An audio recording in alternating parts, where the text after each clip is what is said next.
tara, samahan nyo kami ngayon pupuntang airport. Susunduin namin ngayon yung aking ate na galing Qatar. Update ko kayo guys later pag nasa airport na kami. Feeling ko matatraffic kami kasi sobrang traffic. Ang daming ginagawang kalsada ngayon.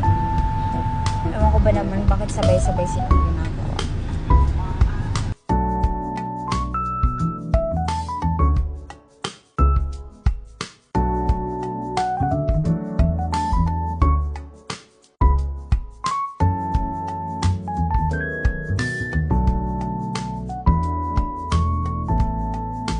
Guys, yung sinasabi ko, traffic na.